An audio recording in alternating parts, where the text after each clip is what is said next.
नमस्कार, आप देख रहे हैं प्रदेश का सबसे भरोसेमंद news channel India news Rajasthan और मैं हूं आपके साथ अपूर्वा। हमारी खास पेशकश बड़ी बहस में आपका स्वागत है और आज हम बात करेंगे राजस्थान में इस साल के आखिर में होने वाले विधानसभा चुनाव की। मिशन 2023 को लेकर कांग्रेस पूरी तरह से इलेक्शन मोड में आ चुकी है और विधायकों को भी चुनावी मोड में लाने की कोशिश कर रही है। इसी कड़ी में प्रदेश में कांग्रेस ने आज से 3 दिवसीय 1-to-1 संवाद कार्यक्रम की शुरुआत की है, जो 18 और 20 अप्रैल को भी जारी रहेगा। वहीं 19 अप्रैल को एक दिवसीय कार्यशाला आयोजित होगी। पहले दिन के संवाद की शुरुआत अजमेर संभाग के विधायकों से हुई है। कांग्रेस पार्टी के वॉर रूम में प्रदेश प्रभारी सुखजिंदर सिंह रंधावा, मुख्यमंत्री अशोक गहलोत और पीसीसी चीफ गोविंद सिंह डोटासरा ने विधायकों से संवाद किया। इस कार्यक्रम का उद्देश्य पार्टी और समर्थक विधायकों से सरकार की योजनाओं सहित अन्य मुद्दों को लेकर फीडबैक लेना है। कांग्रेस ने फीडबैक बैठकों में माना है कि विधायकों और सरकार के खिलाफ सत्ता विरोधी लहर है। विधायकों से फीडबैक के दौरान सरकार ने यह मान लिया कि चुनावी साल में एंटी इनकम्बेंसी जरूरी है। फीडबैक के दौरान विधायकों को 13 सवालों का प्रोफार्मा दिया गया है। इसमें यह पूछा गया है कि आपके क्षेत्र में जातिगत और धार्मिक समीकरण क्या है, अपने खिलाफ एंटी इनकम्बेंसी रोकने के लिए क्या कोई प्लान है, सरकार के खिलाफ एंटी इनकम्बेंसी की क्या स्थिति है और इसे कम करने के लिए कोई सुझाव है, चुनाव में जनता का मानस क्या है आपके मुताबिक। इस प्रकार से कुल 13 सवाल विधायकों से पूछे गए हैं और सवालों के उत्तर लिखकर वापस जमा कराना है। कार्यक्रम के अनुसार मंगलवार को उदयपुर, कोटा और भरतपुर संभाग के विधायकों से, जबकि 20 अप्रैल को बीकानेर और जयपुर संभाग के विधायकों से संवाद किया जाएगा। इन सबके बीच सवाल ये उठता है कि कांग्रेस के इस फीडबैक कार्यक्रम से पार्टी को कितना लाभ मिलेगा। एंटी इनकम्बेंसी से कांग्रेस कैसे निपटेगी, एंटी इनकम्बेंसी को दूर करने के लिए कांग्रेस के पास क्या प्लान है, विधायकों के साथ 1-to-1 संवाद कार्यक्रम क्या है, कांग्रेस को यह कैसे मजबूत करेगा। वहीं ये भी सवाल उठता है कि क्या बीजेपी भी कांग्रेस की राह पर चलेगी। हमारी आज की बड़ी बहस इसी मुद्दे पर रहेगी और चर्चा में हमारे साथ कुछ खास मेहमान भी जुड़ेंगे।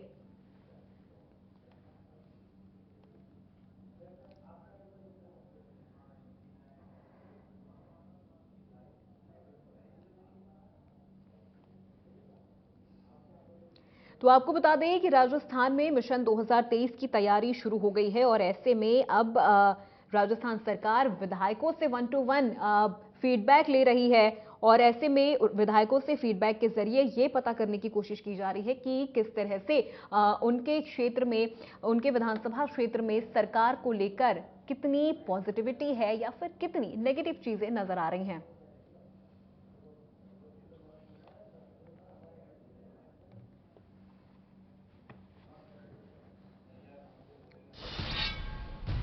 तो चलिए बड़ी बहस की शुरुआत करते हैं। हमारे साथ राजेंद्र मेघवाल कांग्रेस से जुड़ चुके हैं। राजेंद्र जी, आपका बहुत स्वागत है इंडिया न्यूज राजस्थान में। राजेंद्र जी, शुरुआत आपसे ही करती हूँ। देखिए, जिस तरह से कांग्रेस अब तो पूरी तरह से इलेक्शन मोड में आ चुकी है राजस्थान में, जिस तरह से विधायकों के साथ फीडबैक लिया जा रहा है, विधायकों से 1-to-1 करके बातचीत की जा रही है, ऐसे कितना मजबूत और कर पाएगी कांग्रेस खुद को?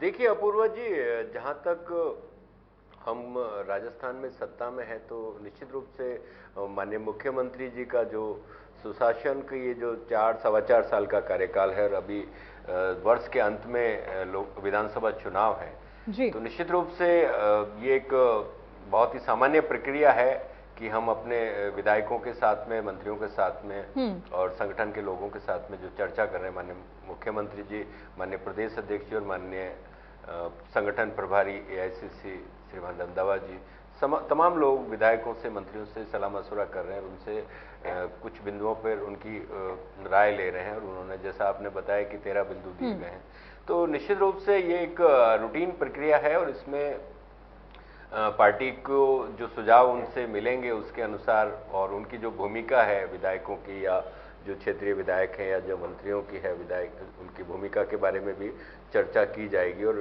फील्ड से जो फीडबैक उनको मिलता है या तमाम चीज़ें जो कांग्रेस पार्टी अपने मतलब ब्लॉक स्तर से लेके मंडल स्तर तक और ग्राम पंचायत स्तर से लेके प्रदेश स्तर तक जो कार्यक्रम करती है उन कार्यक्रमों को जनता तक कैसे पहुंचाना है, या जो सरकार की लोक कल्याणकारी योजनाएं हैं, या माननीय मुख्यमंत्री जी ने जो 2023-24 के इस बजट में जो कि हमारी टैगलाइन ही थी कि बचत, राहत और बढ़त, तो उसके अनुसार वो कार्यक्रम सभी जगहों को दिए गए हैं और सभी विधायकों की भूमिका, और उनको कहा गया है कि चूंकि आप अपने क्षेत्र का प्रतिनिधित्व करते हैं तो बेहतर तरीके से आप अपने क्षेत्र के लोगों को और तमाम मतदाताओं तक पहुंचकर उन योजनाओं का फायदा समाज के अंतिम छोर के व्यक्ति तक पहुंचे। लेकिन राजेंद्र जी, ज्यादा से क्या ज्यादा लोग उससे जी लाभान्वित इस फीडबैक में क्या कुछ समझ में आ रहा है आपको? किस तरह से जो फीडबैक आपको मिला है विधायकों की ओर से, उसे आगे कांग्रेस, अगर पॉजिटिव फीडबैक की बात की जाए और नेगेटिव फीडबैक की बात की जाए, तो किस तरह से कांग्रेस खुद को तैयार कर रही है?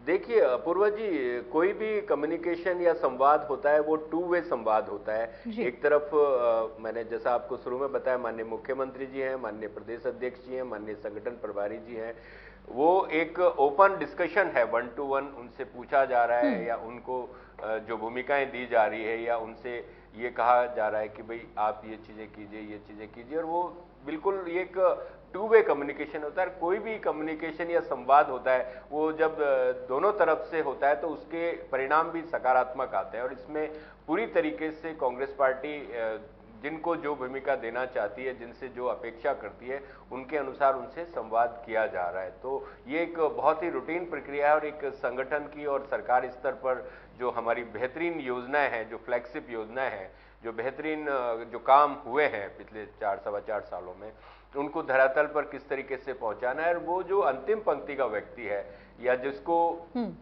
तमाम योजनाओं की दरकार है, जो वंचित है, उस तक वो योजनाएं पहुंचे, चाहे सामाजिक सुरक्षा की योजनाएं हो, चाहे महंगाई से राहत देने की बात हो, चाहे स्वास्थ्य की दृष्टि से हो, चाहे शिक्षा की हो, चाहे इंफ्रास्ट्रक्चर की हो, सड़क की हो। आपको मैं बता दूं कि मतलब सड़कों के लिए इसी 23-24 के बजट के अंदर 2000 करोड़ का प्रावधान किया गया, जिसमें हर एक विधानसभा क्षेत्र में 10 करोड़ की सड़कें प्रस्तावित की गई है। तो हमने अपने विधायकों के साथ, हमारे जैसे मान लो करीबन 125 के आसपास हमारे को समर्थन देने वाले विधायक हैं, पार्टी के विधायक हैं, तो उनके अलावा भी जो दूसरे विपक्ष के विधायक हैं, उनको भी हमने कोई भेदभाव नहीं किया, सभी को हमने 10 करोड़ बिल्कुल राजेंद्र जी, देखिए आपसे सवाल जवाब जारी रहेगा। डॉक्टर निमिषा बीजेपी से हमारे साथ जुड़ गई हैं, बनाने की बात हो, 19 जिले बने, उसमें भी ठीक है। डॉक्टर निमिषा हमारे साथ जुड़ गई हैं। डॉक्टर निमिषा, आपका बहुत स्वागत है इंडिया न्यूज राजस्थान में। डॉक्टर निमिषा, बीजेपी के पास क्या तोड़ है इस बार सरकार सत्ता में वापसी के लिए, क्योंकि कांग्रेस की ओर से लगातार ये दावा किया जा रहा है कि इस बार कांग्रेस की तैयारी काफी ज्यादा है, काफी मजबूत तैयारी है, तो बीजेपी किस तरह से सत्ता में वापसी कर सकती है?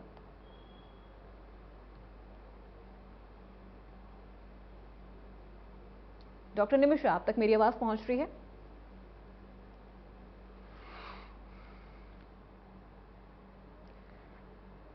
तो चलिए, डॉक्टर निमिषा तक मेरी आवाज नहीं पहुंच पा रही है, कुछ टेक्निकल प्रॉब्लम चल रही है। राजेंद्र जी, चलिए आपका ही रुख कर लेती हूं, क्योंकि देखिए इस बार आज का जो ये बैठक हुई थी, आपने जिस तरह से विधायकों से फीडबैक लिया, एक सवाल यहां पर यह भी उठता है, सचिन पायलट इस बैठक में नहीं पहुंचे।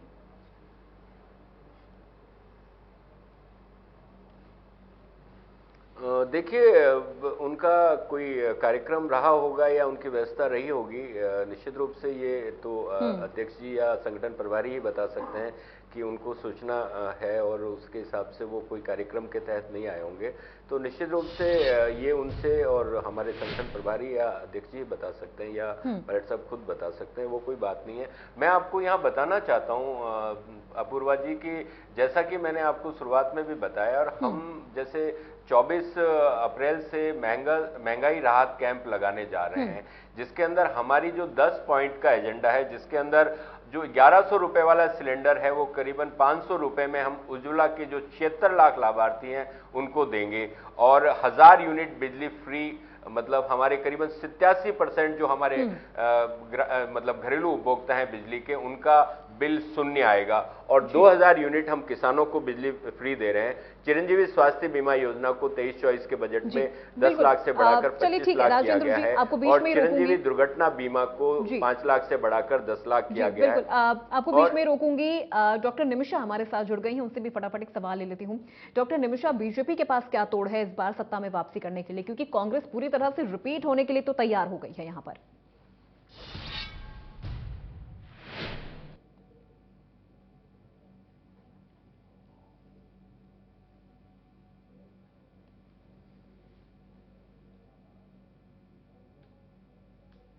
डॉक्टर निमिषा, आप तक मेरी आवाज पहुंच रही है?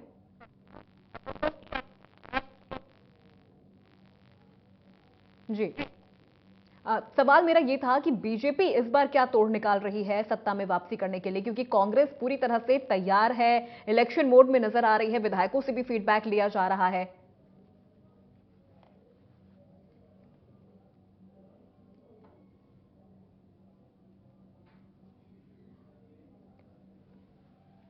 निमिषा जी, आप अपना माइक अनम्यूट कर लीजिए।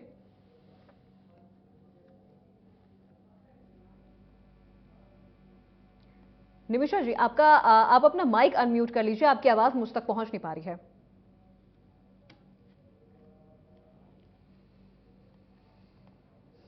पहली कोरोना की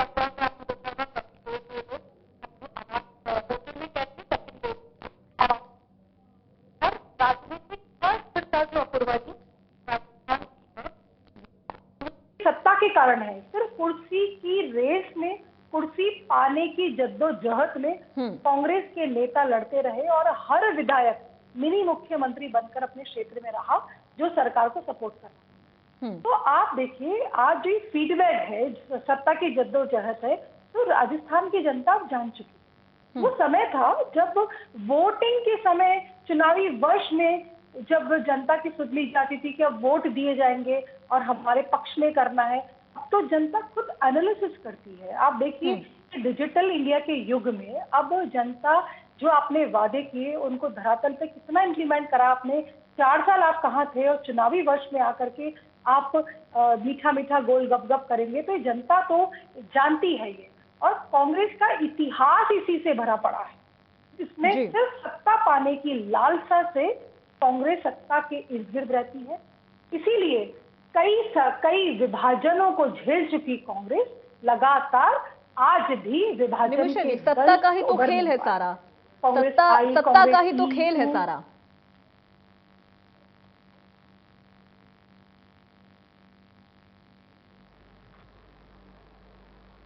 आवाज अपूर्वा जी।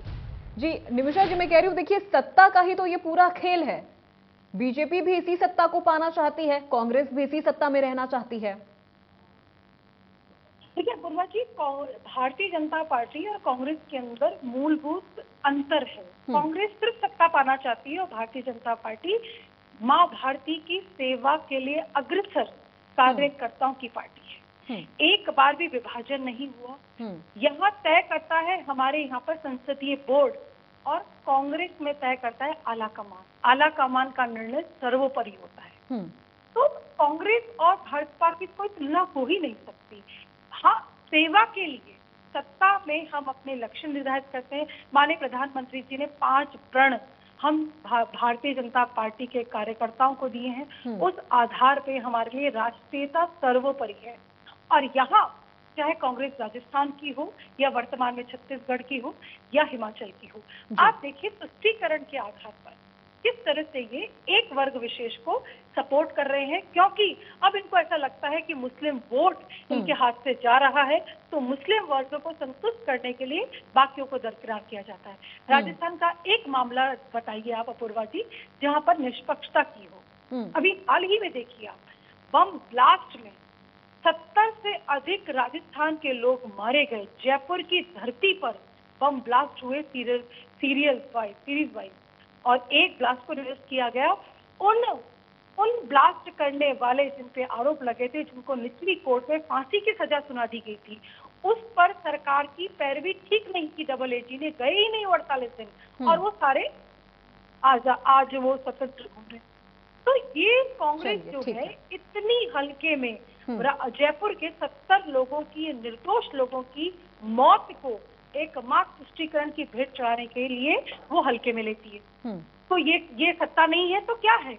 आप चुनावी वर्ष में एक वर्ग विशेष को संतुष्ट करने में लगे हुए, भले कितने निर्दोषों की हत्या हो चुकी हो और कितने परिवार उजड़ गए हो। तो कांग्रेस जो है, ठीक है, एक तरफ राजेंद्र जी, एंटी इनकम्बेंसी से कैसे निपटेगी कांग्रेस? बार राजेंद्र जी से मेरा सवाल है, एंटी इनकम्बेंसी से कैसे इस बार कांग्रेस निपटेगी, क्योंकि बार बार ये सवाल भी उठ रहा है।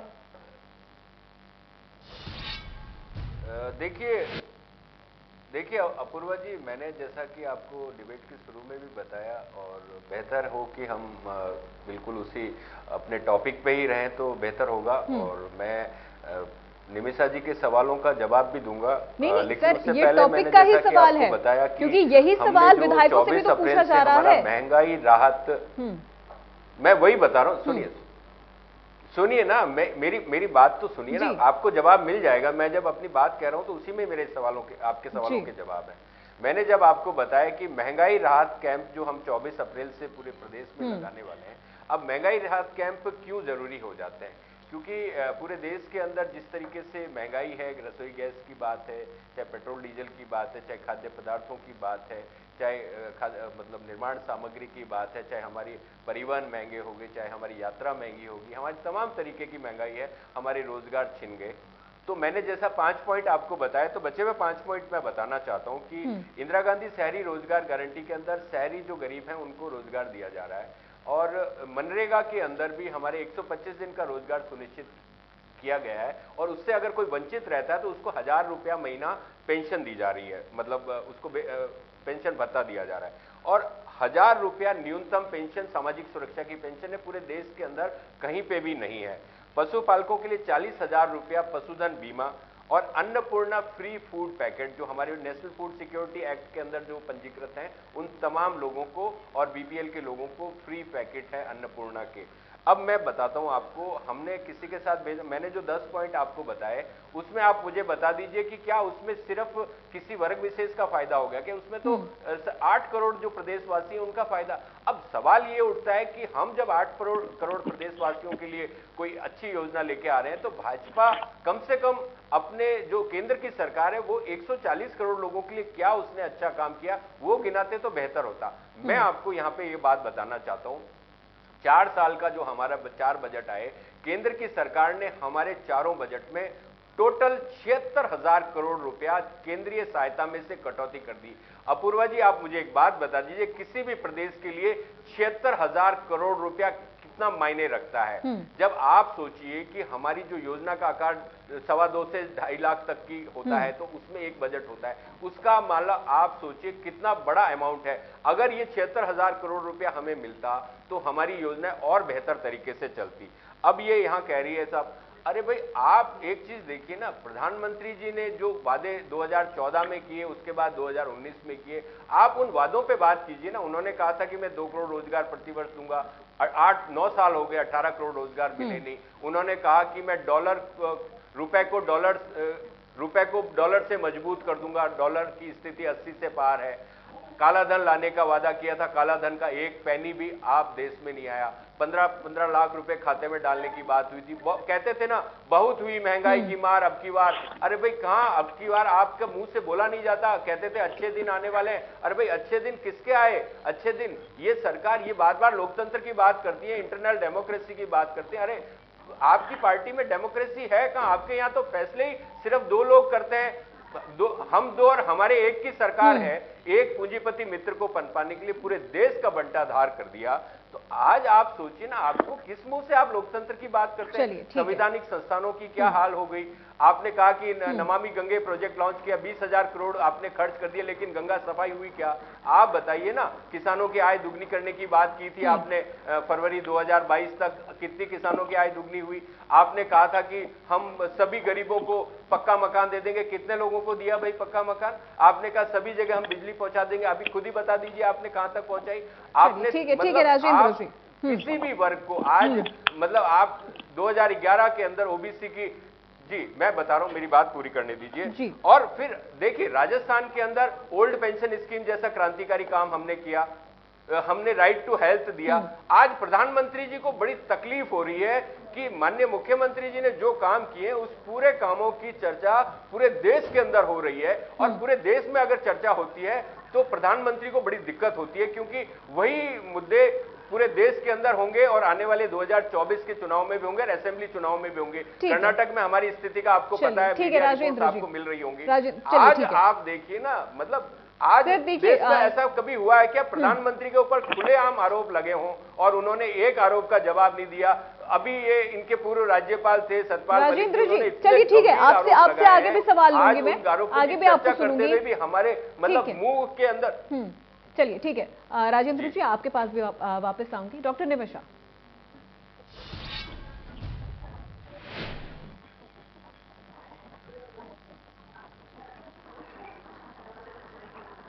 लगातार कांग्रेस बीजेपी पर हमलावर होती हुई नजर आ रही है। कहा जा रहा है कि जितने वादे बीजेपी ने किए, एक भी वादे केंद्र में पूरे नहीं हुए हैं। तो ऐसे में कांग्रेस अब महंगाई को लेकर काफी ज्यादा सजग नजर आ रही है। राजस्थान से कांग्रेस महंगाई खत्म करने की तैयारी में है। अपूर्वा जी, अपूर्वा जी, देखिए पूरे भारत में आप देखिए कि अभी अंतिम जो 5 राज्यों के चुनाव हुए थे उसमें 4 राज्यों में भारतीय जनता पार्टी की जीत हुई है और एक राज्य में मात्र 1% वोट की बढ़त से कांग्रेस ने सत्ता हासिल की। तो वो कांग्रेस की जीत नहीं है और ना ही भाजपा की हार।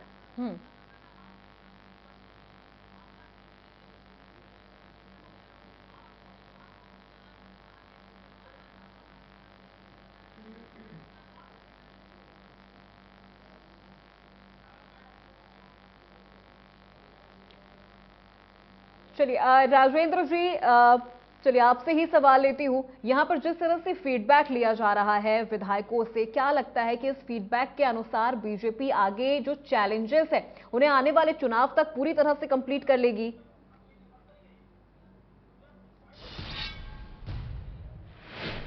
जी निश्चित रूप से देखिए, एक परिवार के अंदर जब सभी मुखिया और सभी लोग बैठकर चर्चा करते हैं और ये चर्चाएं समय समय पर होती रहती है, आपको पता है हर वक्त हर स्तर पर चर्चा हुई, चाहे मंत्रियों का के द्वारा चर्चा की जाती हो, चाहे विधायकों के द्वारा, चाहे संगठन प्रभारी के द्वारा, ये लगातार संभाग स्तरीय बैठकें हुई, उसके अंदर भी हुए। माननीय मुख्यमंत्री जी हर एक संभाग में व्यक्तिगत रूप से गए, माननीय अध्यक्ष जी हर एक संभाग में गए, हमारे मंत्री हर एक प्रभार क्षेत्र के जिले में जाते हैं। तो ये एक सतत प्रक्रिया, और आपको पता होगा कि पार्टी दफ्तर के प्रदेश कार्यालय के अंदर भी तमाम रोजाना लोग आते हैं, मंत्रियों के साथ में होती है, मंत्रियों के बंगलों पे भी, विधायकों के बंगलों पे भी लोग आते हैं। तो जनसंपर्क है कि और राजनीतिक दल के रूप में जनसंपर्क का अपना महत्व होता है, तो वहां पे ये सारी बातें होती है। और निश्चित रूप से जब चर्चाएं होती है तो चर्चाएं में जब टू वे कम्युनिकेशन होता है, दुतरफा संवाद होता है, तो उसके अंदर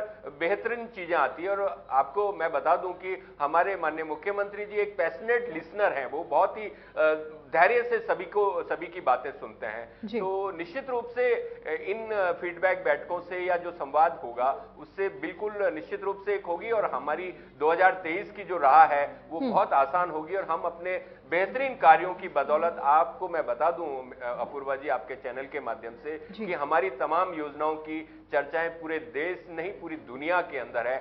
राइट टू हेल्थ, मतलब आज आप देखेंगे यूपीए 1 यूपीए 2 के कार्यकाल में हमने जिस तरीके से अधिकार आधारित जो दी सेवाएं, चाहे राइट टू इंफॉर्मेशन की बात हो, चाहे राइट टू एजुकेशन की बात हो, चाहे राइट टू एम्प्लॉयमेंट की बात हो, जो राइट टू फूड की बात हो, तो ये सारी योजनाएं दी। इसके बाद में राइट टू हेल्थ, और अब हम इससे भी आगे एक बात लेके जाना चाहते हैं कि माननीय मुख्यमंत्री जी ने प्रधानमंत्री जी से भी चर्चा की, उनसे फोन पे बात भी की, उनको चिट्ठियां भी लिखी। उन्होंने कहा, और जब मानगढ़ में हमारे जो आदिवासी धाम पे आए थे माननीय प्रधानमंत्री जी, तब मुख्यमंत्री जी ने उनसे निवेदन किया था कि प्रधानमंत्री जी अगर हम राइट टू सोशल सिक्योरिटी दे दें तो हमारे देश का जो गरीब है या जो नौकरी पेशा नहीं है या बुजुर्ग है, चाहे दिव्यांग है या महिलाएं हैं, चाहे एकल महिलाएं हैं, चाहे विधवा है, चाहे मतलब परित्यक्ता है, या जो भी जो वंचित है, जिनको कि कोई भी आसरा नहीं है या कोई भी सहारा नहीं है या कोई आय का साधन नहीं है, तो उनको हम उस प्रीव्यू में लाकर उनकी सामाजिक सुरक्षा सुनिश्चित करें, क्योंकि जो आपने देखा होगा कि डेवलप्ड कंट्रीज के अंदर जो विकसित राष्ट्र हैं वहां पर सरकार इतना बड़ा टैक्सेशन, आज केंद्र सरकार, आज देखिए आपको अक्सर चर्चा में सुनने में आता है कि केंद्र सरकार ने जीएसटी कलेक्शन महीने के अंदर 1,60,000 करोड़ कर लिया और इससे भी बढ़ गया। आप देखिए जीएसटी कलेक्शन होने के बावजूद भी और सस्ते पेट्रोल डीजल होने के बावजूद, मतलब आपका इंटरनेशनल मार्केट में क्रूड प्राइसेस के घटने के बावजूद भी केंद्र की सरकार उसका फायदा आम जन को नहीं देती है। उसके उलट राजस्थान की माननीय मुख्यमंत्री अशोक गहलोत जी की सरकार अपने खजाने से गरीबों की सेवा करने के लिए, क्योंकि वो पैसा उन्हीं का ही है, उनसे जो हम टैक्स वसूल करते हैं। और आपको पता होगा राज्यों के पास में अब आय के बहुत ज्यादा साधन नहीं है। आपको पता होगा 14वें वित्त आयोग ने सिफारिश की थी कि राज्यों को 32 की बजाय 42% का अनुदान मिलना चाहिए। आपको पता होगा केंद्र के अंदर जब जीएसटी का पैसा चला जाता तो हमें अपना पैसा मांगने के लिए ठीक है राजेंद्र जी, चलिए हम उम्मीद यही करते हैं कि जिस तरह से विधायकों से फीडबैक लिया जा रहा है, आगे भी आने वाले चुनाव में सरकार उसी तरह से उस फीडबैक पर काम करे और जनता तक लाभ पहुंचाए। बहुत शुक्रिया हमसे जुड़ने के लिए, तमाम सवालों का जवाब देने के लिए। तो यहाँ विधायकों से फीडबैक लिया जा रहा है, जातीय समीकरण और तमाम मुद्दों को लेकर विधायकों से 1-to-1 चर्चा की जा रही है, उनसे फीडबैक लिया जा रहा है और आने वाले चुनाव में कांग्रेस किस तरह से उस फीडबैक के जवाब में काम करने वाली है, ये तो आने वाला वक्त ही बताएगा। तो फिलहाल मेरे साथ बड़ी बहस में बस इतना ही। देखते रहिए इंडिया न्यूज राजस्थान।